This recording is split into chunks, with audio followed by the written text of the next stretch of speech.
नमस्कार, मी श्वेता. आपण पाहताय साम टीव्ही आणि साम टीव्हीच्या महाराष्ट्र कॉलिंग या विशेष कार्यक्रमात आपल्या सगळ्यांचं स्वागत. आजचा आपला विषय आहे असं का होतं आणि या विषयाच्या 17व्या भागात आपण पोहोचलेलो आहोत. आज सुद्धा आपल्या आयुष्यातील अनेक प्रश्नांबद्दल आपण चर्चा करणार आहोत आणि आपल्याला मार्गदर्शन करण्यासाठी आज आपल्या सोबत आहेत सुप्रसिद्ध राजज्योतिषांत्रिक श्री माधव गुरुजी. सगळ्यात आधी आपण त्यांचं कार्यक्रमात स्वागत करूयात, नंतर त्यांची ओळखही मी आपल्याला करून देऊ इच्छिते. आधी स्वागत करूया.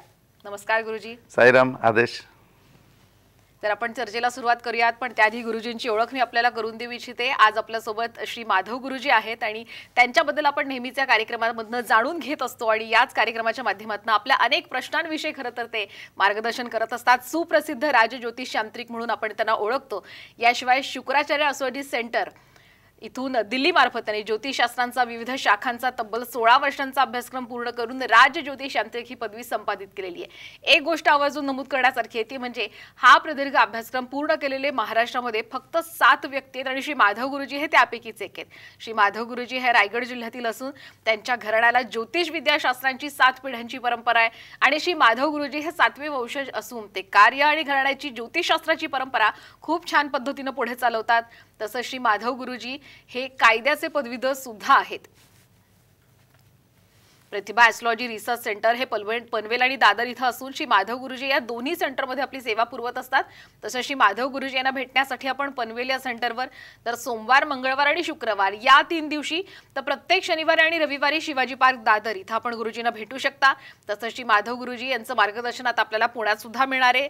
ज्यांना कोणाला गुरुजींना प्रत्यक्ष पुण्यात भेटायचं आहे त्यांनी खाली जो क्रमांक दिलाय त्यावर नक्की संपर्क साधा. तारीख लिहून घ्या 11 आणि 18 ऑगस्ट आणि 1 सप्टेंबर.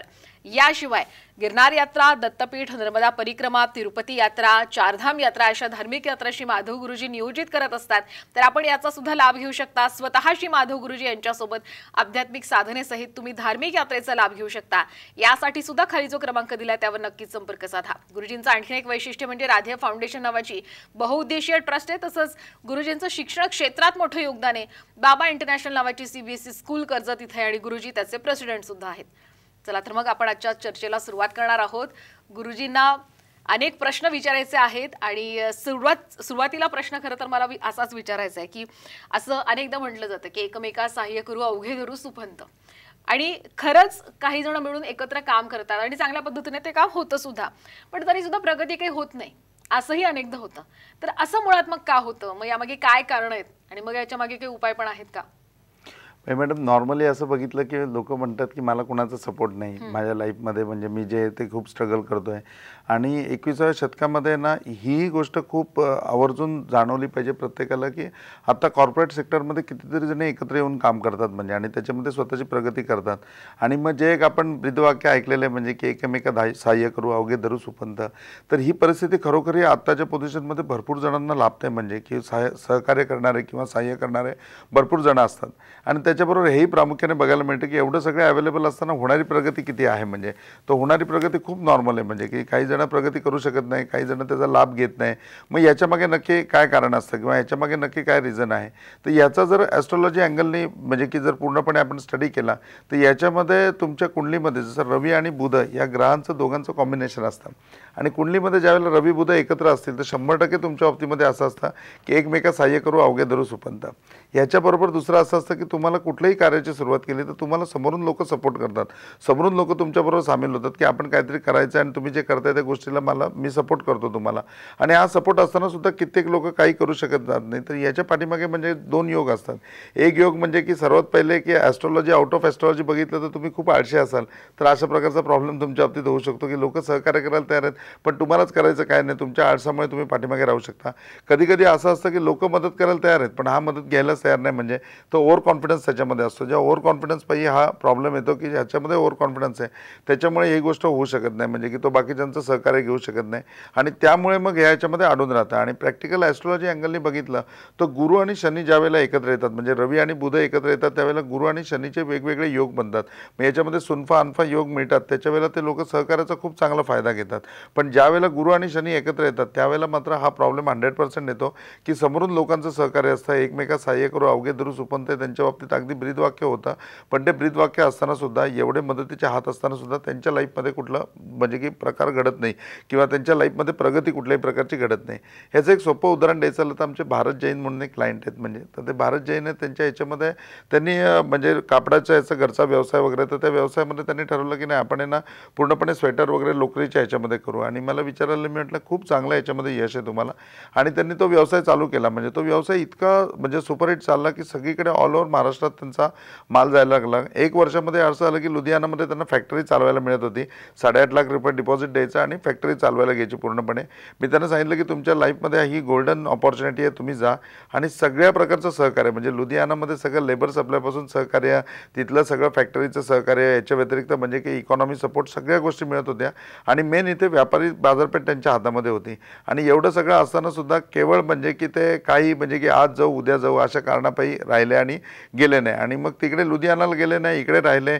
जे नेहमीप्रमाणे बिझनेस करतो तसा बिझनेस करत होते. पण त्याच्यामध्ये खूप साऱ्या गोष्टी झाल्या की त्यांचं त्यावेळेला लग्नाचं बघायचं होतं. मग वडील म्हणले की तू तिकडे गेलास तर लग्नाचं कसं बघणार वगैरे. आणि मग हे पण म्हणले नाही नाही मग मला इकडे थांबायला पाहिजे. आणि मग लग्न केलं. मग लग्नामध्ये 6 महिन्यामध्ये डिवोर्स झाला. आणि मग खूप कहाणी म्हणजे की त्याच्यामध्ये 2 वर्ष इतकी बेकार गेली त्यांची की 2 वर्षानंतर ज्यावेळेला आमची भेट झाली त्यावेळेला म्हटले की अहो कसलं लुधियानाचं, माझ्या लाईफमध्ये एवढं सगळं हे झालं.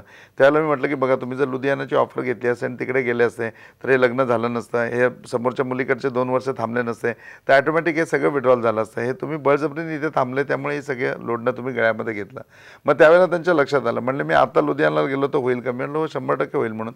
त्याच्यानंतर भारतने पुन्हा लुधियानाला कॉन्टॅक्ट केलं. पुन्हा त्याला फॅक्टरी भेटली. ठीक आहे थोडं डिपॉझिट जास्त द्यावं लागलं पण त्याच्यानंतर तो पूर्णपणे सेटल झाला. म्हणजे एकमेकात सहाय्य करू अवघे धरू सुपंथ हे 100% 21व्या शतकामध्ये पॉसिबल आहे. मॅक्झिमम लोकांच्या बाबतीमध्ये असं होतं किंबहुना रवी बुध एकमेकाच्या युतीमध्येच असतात. ज्यावेळेला युतीमध्ये असतात त्यावेळेला अशी परिस्थिती घडते. म्हणजे 85% लोकांच्या बाबतीमध्ये असं घडू शकतं की एकमेकात सहाय्य करू अवघे धरू सुपंथ. तुम्ही प्रत्येकाचा सहकार्य करून सहकार्य घेऊन तुम्ही भरपूर पुढे जाऊ शकता.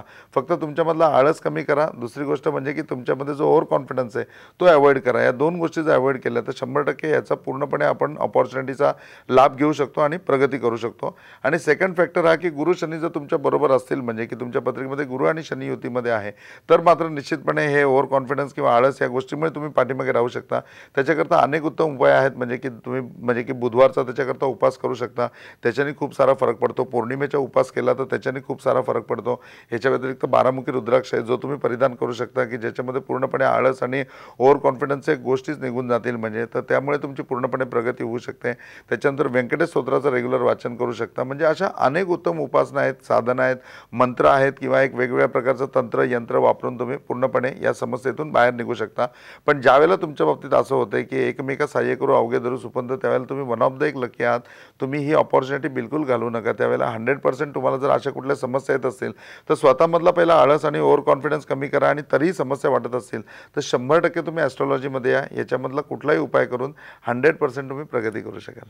मुळात स्वतःमध्ये बदल करणं खूप गरजेचं आहे. खूप छान मार्गदर्शन केलं. आता तुम्ही विवाहाबद्दल मगाशी एक उत्तर देताना उल्लेख केला. बऱ्याचदा असं होतं म्हणजे असं म्हणतातच खरं विवाह बंधनं ही विवाहाची लग्नगाठ ही स्वर्गातच बांधलेली असते, आधीपासूनच बांधलेली असते. पण मग असं जर असलं तर मग दुरावा विवाहामध्ये काय येतो किंवा मग डिवोर्स सारखे प्रकार पण मग का होतात? याच्या मागे काय नेमके कारण आहेत आणि मग उपाय सुद्धा आहेत का? मॅडम सगळ्यांच्या मनामध्ये हा प्रश्न पडतो. म्हणजे विशेषतः ज्याच्या लाईफमध्ये असे प्रसंग येतात त्याला तर असं वाटतं की अरे गाठी या स्वर्गामध्येच बांधलेल्या असतात. तर मग गाठींच्या बाबतीमध्ये देवाने बांधताना मग आमची गाठ काय चुकीची बांधली का? किंवा मग त्यांनी बांधताना असं कसं बांधलं असेल की नाही यांच्या लाईफमध्ये असं घडेल किंवा असं राहील. म्हणजे तर त्या गोष्टीवरती आहे ना तुम्ही खूप रिसर्च कराल. म्हणजे ह्याच्यामध्ये मी कुठल्याही आपल्या पुस्तकांचा किंवा अध्यात्माचा आधार घेत नाही आहे. मी माझ्या लाईफमध्ये जे बघितलं इव्हन तर माझ्या पूर्वजांचा रिसर्चसुद्धा मी याच्यामध्ये घेत नाही. मी माझ्या लाईफमध्ये जे बघितलं आहे तर एक गोष्टीचा मी खूप अनुभव घेतला आहे तो म्हणजे जोड्या विजोडच असतात. तुम्ही बघा म्हणजे की जोडी तुम्ही कधी म्हणली तर ती तुम्हाला विजोडच भेटेल. म्हणजे आणि तुम्ही म्हणजे की कदाचित ते तुम्हाला प्राइम ऑफ फर्स्ट ह्याच्यामध्ये ॲग्री होणार नाही.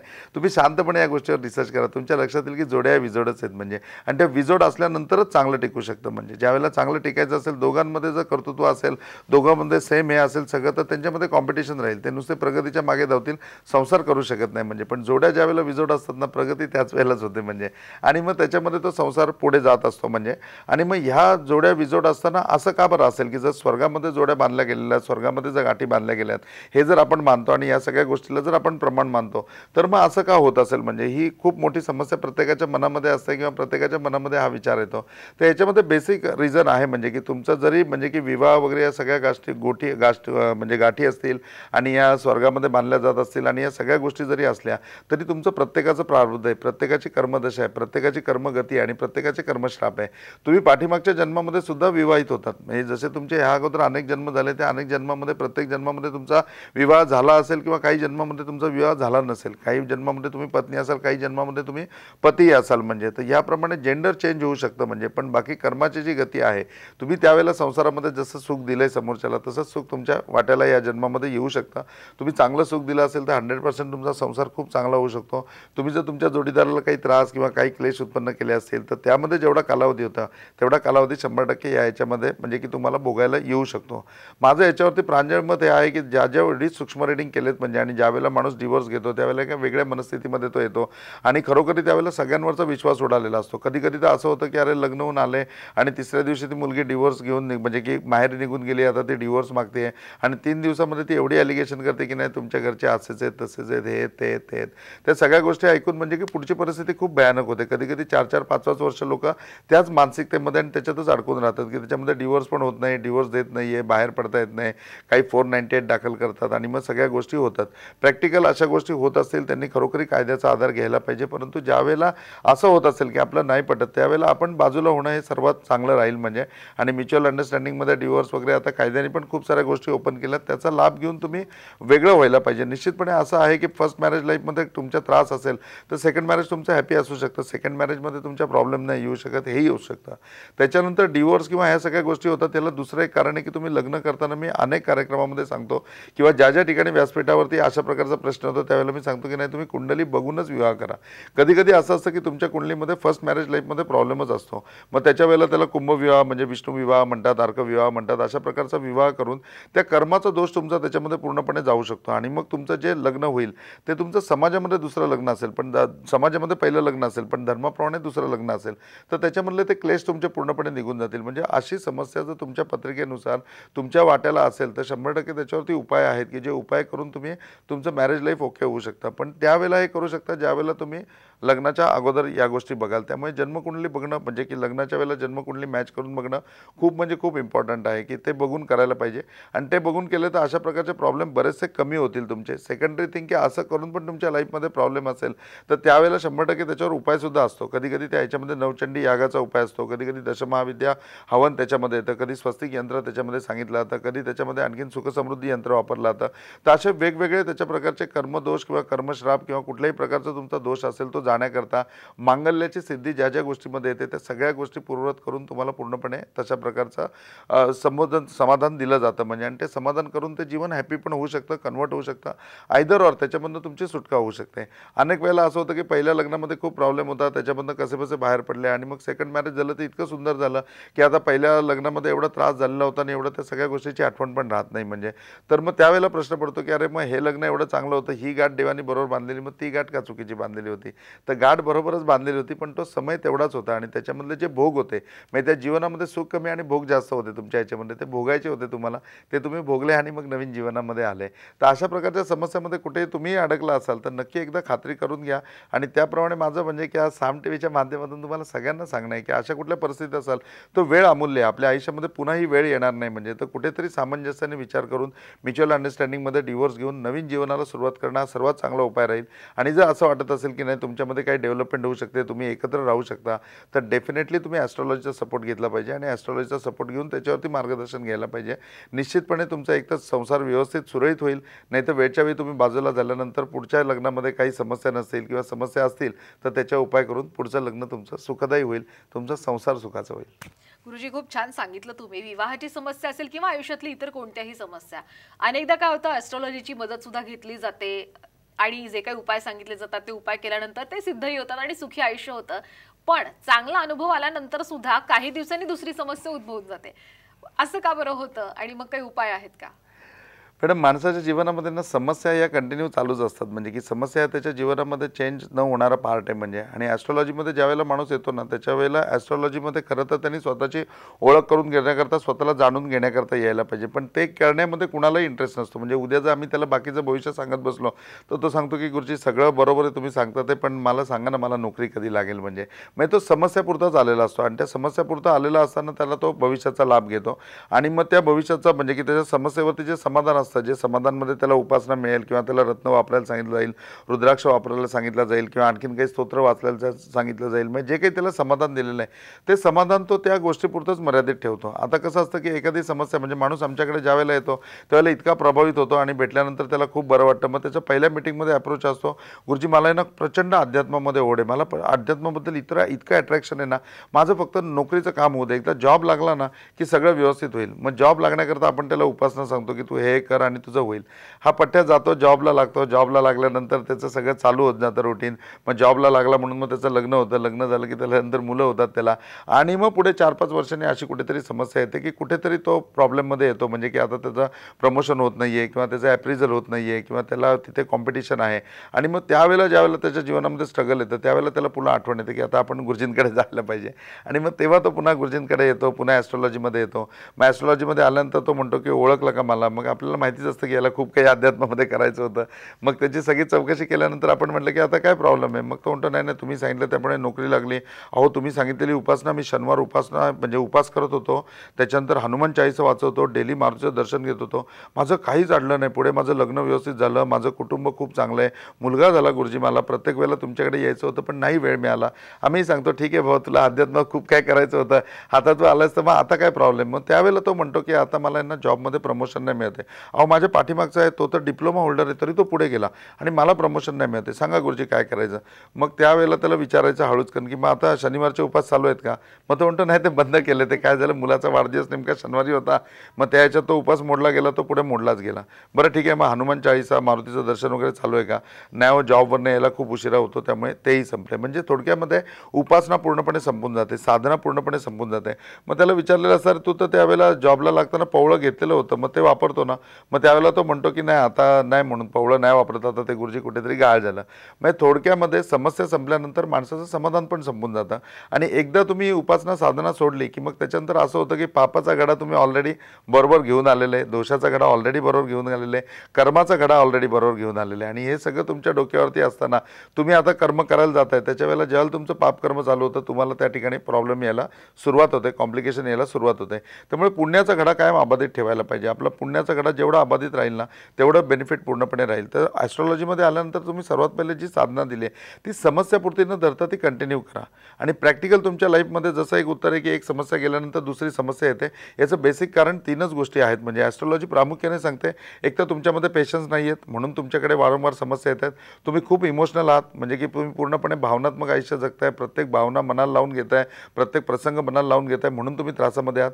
नाहीतर तिसरी गोष्ट सिंपती, की विनाकारण तुम्ही लोकांना मदत करताय, विनाकारण तुम्ही जबाबदाऱ्या घेताय आणि त्याच्यामुळे तुम्ही त्रासामध्ये आहात पूर्णपणे. तर ॲस्ट्रॉलॉजी तुम्हाला निक्षून सांगते की सर्वात पहिले तुमच्या इमोशन्स, तुमची सिंपती आणि तिसरी गोष्ट म्हणजे की तुमच्या याच्यामध्ये तुम्ही प्रॅक्टिकल बना. म्हणजे या 3 गोष्टी ज्यावेळेला तुम्ही सातत्याने तुमच्या लाईफमध्ये म्हणजे की आजमावायला सुरुवात कराल त्याच्या वेळेला डेफिनेटली तुमची प्रगतीच होईल आणि तुमच्यामध्ये समस्या राहणार नाही. आणि कुठली पण समस्येवरती सोल्युशन देत असताना ॲस्ट्रॉलॉजर हाच विचार करतो की याच्याकडे पेशन्स नाही आहेत का, हा खूप इमोशनल आहे का, नाहीतर तिसरा पार्ट त्याच्यामध्ये येतो जो सांगितल्याप्रमाणे की हा विनाकारण सिंपतीमध्ये अडकला आहे का. आणि त्याला अनुसरून उपासना दिलेली असते की तुमची सिंपती, तुमचं इमोशन्स किंवा तुमचे पेशन्स या सगळ्या गोष्टींमध्ये ती पूर्णपणे कारकत्व राहील, पूर्ण चेंज आणेल त्याच्यामध्ये. आणि मग ह्या गोष्टी ज्यावेळेला तुमच्या लाईफमध्ये सातत्याने होतील त्याच्या वेळेला तुमच्या समस्या राहणार नाही. तर पहिले तुम्ही स्वतःला जाणून घ्या की तुम्ही इमोशन्समध्ये आहात, तुम्ही पेशन्समध्ये आहात का सिंपतीमध्ये आहात. एकदा या गोष्टीला सोल्युशन फाइंड आउट झालं आणि ही गोष्ट एकदा तुमच्या लाईफमध्ये कमी जास्त प्रमाणाची झाली, 100% तुमच्या जीवनातल्या समस्या थांबतील. आणि जी साधना जी घ्याल ती पूर्णपणे करा. असं नका करू की फक्त समस्या आहे म्हणून ती साधना करायची. ज्यावेळेला तुम्ही ती साधना कंटिन्यू चालू ठेवाल समस्या 100% तुमच्या लाईफमधल्या संपतील, तुम्ही 100% सुखी व्हाल. गुरुजी, नेहमी तुम्ही कर्माविषयी बोलत असता आणि या कर्माशी आधारितच 25 ऑगस्टला एक कर्मक्षालन यज्ञ सुद्धा तुम्ही आयोजित करताय. आपल्या प्रेक्षकांना थोडंसं याविषयी सांगाल का? मॅडम, पाठीमागच्या पण एपिसोडमध्ये आपण विस्तृतपणे सांगितलं आणि त्यानंतर सुद्धा लोकांची इन्क्वायरी भरपूर प्रमाणामध्ये त्याच्यामध्ये आहे.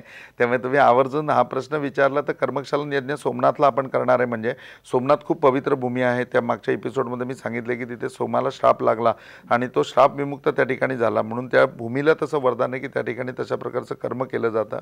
तर हा कर्मक्षालन यज्ञ हा 25 ऑगस्टला आहे. याच्याकरता आपल्याला 24 ऑगस्टला इकडनं निघायचं आहे. तुम्ही जे खाली नंबर आहेत त्या नंबरवरती संपर्क साधू शकता. त्या नंबरवर संपर्क साधून तुम्हाला जायची यायची पूर्ण माहिती मिळेल. 24 तारखेला आपल्याला इकडनं निघायचं आहे. अन्यथा असं आहे की शनिवार रविवार सुट्टी आहे आणि तर त्यामुळे म्हणजे तुम्हाला सगळ्यांना तो अटेंड करता येईल. शनिवारी आपल्याला साधारण दुपारून इकडनं निघायचं आहे, का तर रविवारी साधारण सोमनाथ म्हणजे 850 किलोमीटरचा प्रवास आपल्याला करायचा आहे. त्याच्यामुळे सकाळी आपण ज्या वेळेला सोमनाथला पोहोचू त्याच्या वेळेला सोमनाथला पोहोचल्यानंतर आपण फ्रेशमध्ये पूर्णपणे पूजेला रेडी असायला पाहिजे. तिथे सगळी राहण्याची व्यवस्था, पूर्ण दिवसाचं सगळं नियोजन, प्रसाद महाप्रसाद ह्या सगळ्याची व्यवस्था प्रतिभा ॲस्ट्रॉलॉजी रिसर्च सेंटरतर्फे केली जाते.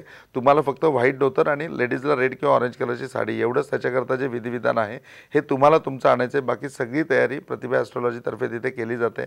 तुम्ही 100% संपर्क साधा आणि सगळ्यांनी ह्या कर्मक्षालन यज्ञाचा लाभ घ्या, जेणेकरून हा यज्ञ करून तुमचे कर्मदोष कर्मश्राप पूर्णपणे संपुष्टात येतील आणि एक सुखी आणि प्रगतिमय जीवन तुमच्या वाट्याला येईल. नक्कीच. आणि आपल्या प्रेक्षकांना मला हेच सांगायचं आहे, या यज्ञासाठी नक्कीच तुम्ही संपर्क तर गुरुजींना करा. याशिवाय पुण्याला पण जर गुरुजींना भेटायचंय तारीख पुन्हा लिहून घ्या. 11 ऑगस्ट आणि 18 ऑगस्ट, याशिवाय 1 सप्टेंबर या 3 दिवशी गुरुजी पुण्यामध्ये असणार आहेत. खरंच गुरुजी इथे आलात, खूप छान मार्गदर्शन केलं. धन्यवाद. साईराम, आप सबकी भली करे. गुरु गोरक्षनाथ आप सबकी भली करे. आप सबका जीवन मंगलमय हो. ओम साईराम. यानंतर महाराष्ट्र कॉलिंग मध्ये वेळ झाली इथेच थांबण्याची. आपण कुठेही जाऊ नका, पाहत रहा साम टीव्ही.